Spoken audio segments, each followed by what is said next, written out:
Welcome to Point to Rise, your podcast that gives you permission to dream big, take messy action, and turn your talent into profit while turning your back on perfection.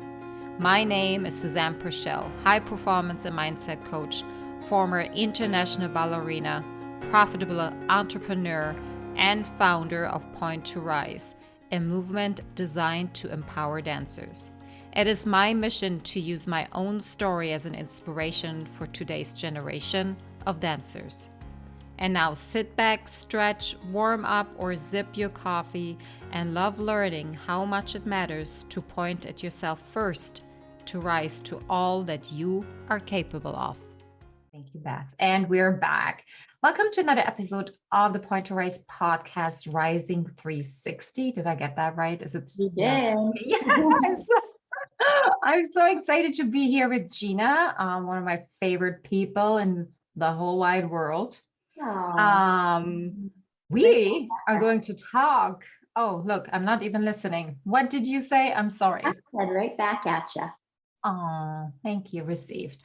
We're going to talk about business mindset and how you can start adopting a business mindset early on, because as you just said, Gina, before we hit record, more and more earlier, and that might not be the proper English, but earlier on in dancer years, you're still in school and you start becoming associates and advocates and ambassadors for pointers, leotards, products, handbags, whatever that influencer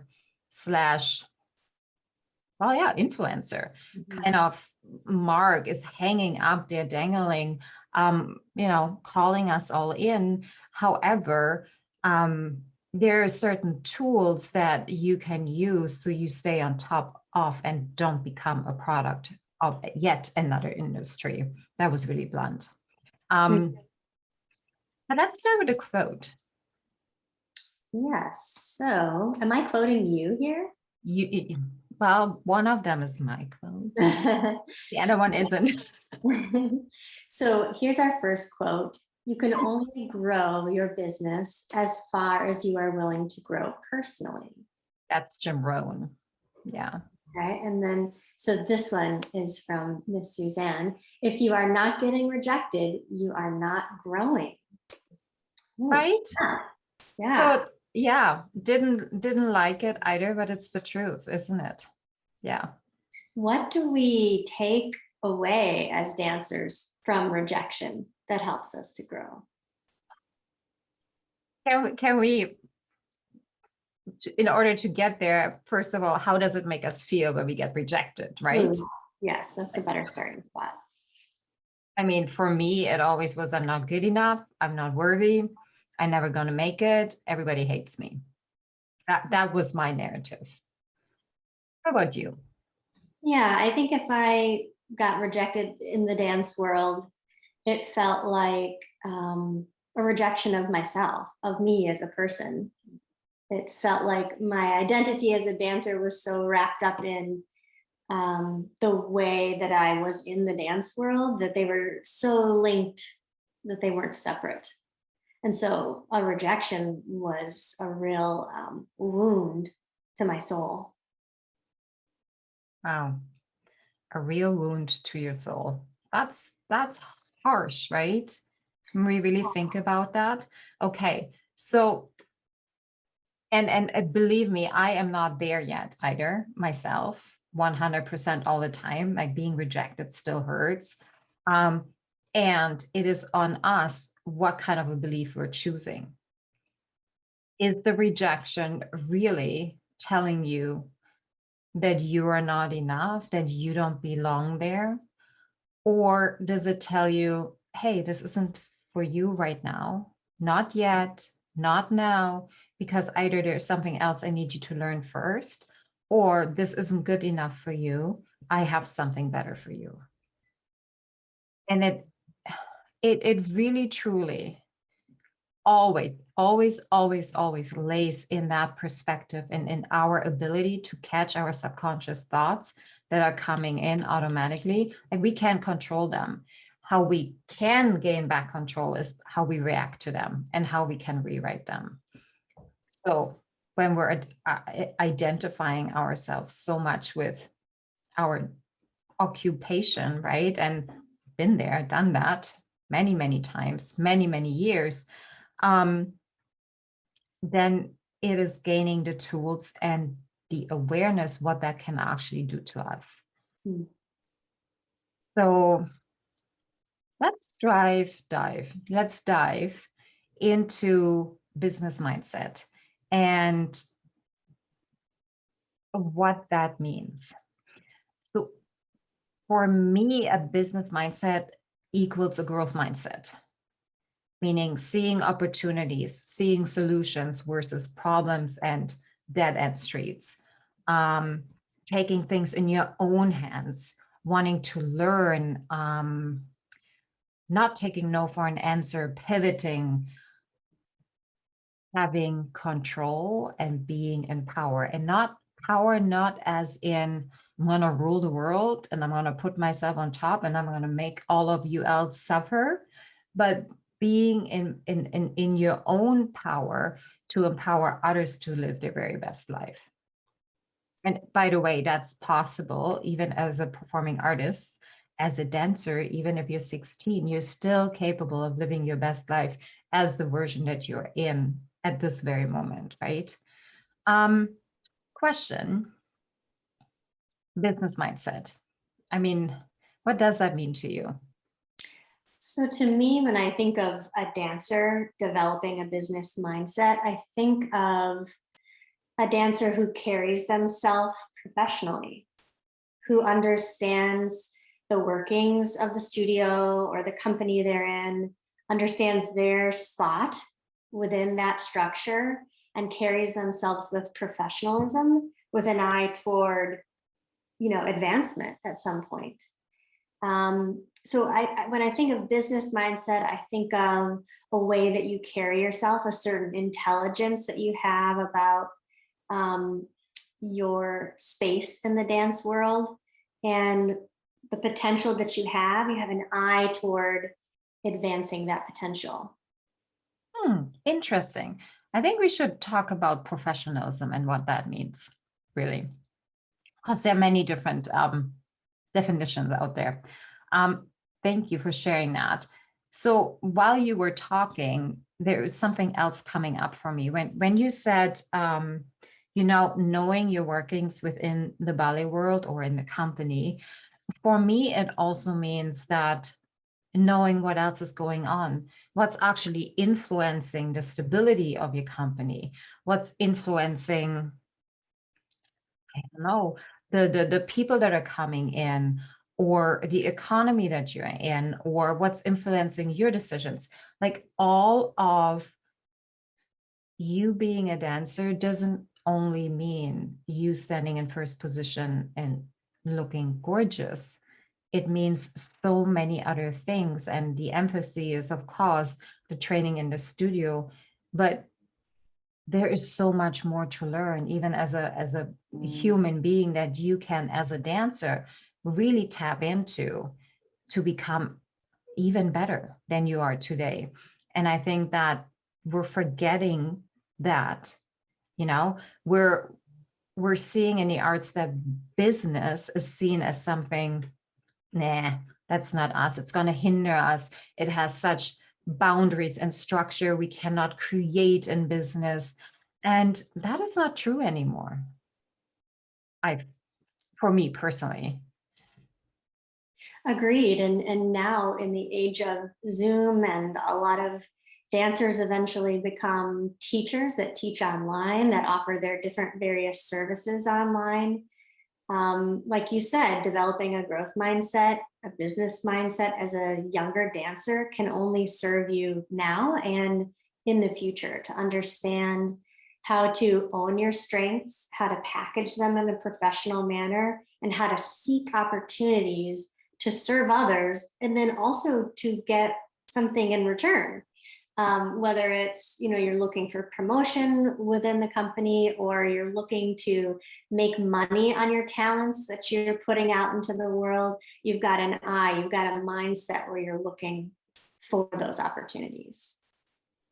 Oh, yes. Oh, This is so good.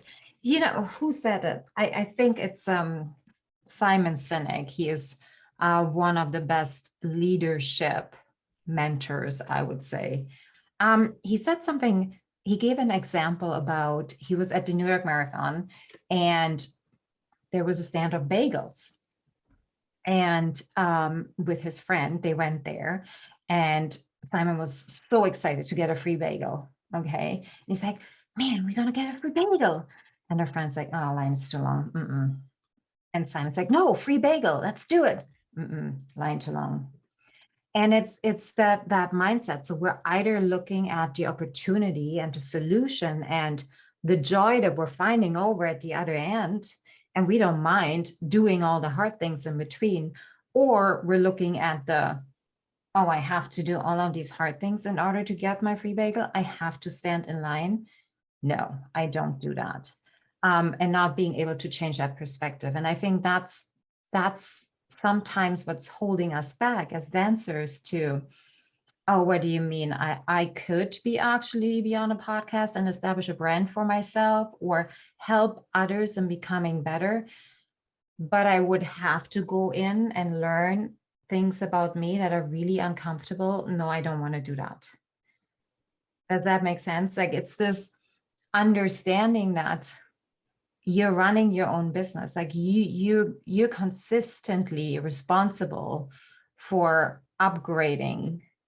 And I'm not meaning like particularly, you know, how many pirouettes you can turn or how high your leg goes, and what other myths you can and buy into. But what I'm meaning is that how can you become better as a person? How can you uncover the things that are holding you back so you can share them with your peers in order to help them too?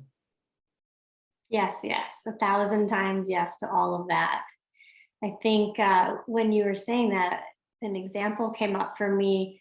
Let's say, you know, a dancer is in a pre-professional company or something like that, and they are understudying a role. That's an opportunity where it could be like, you know, you're waiting in line for that free bagel, or it could be, I get to understudy this role. I get to learn this part. I get to learn this other part, and I get to step in if the opportunity is there. Kind of having that optimistic and it's an optimistic perspective, and it's a perspective where you're seeking out opportunities to be uncomfortable and to grow and to give. And then the reward of that is growing. Yeah. And getting then the opportunities too, right? Because you're showing that you're not timid. You're showing that you're both feet in.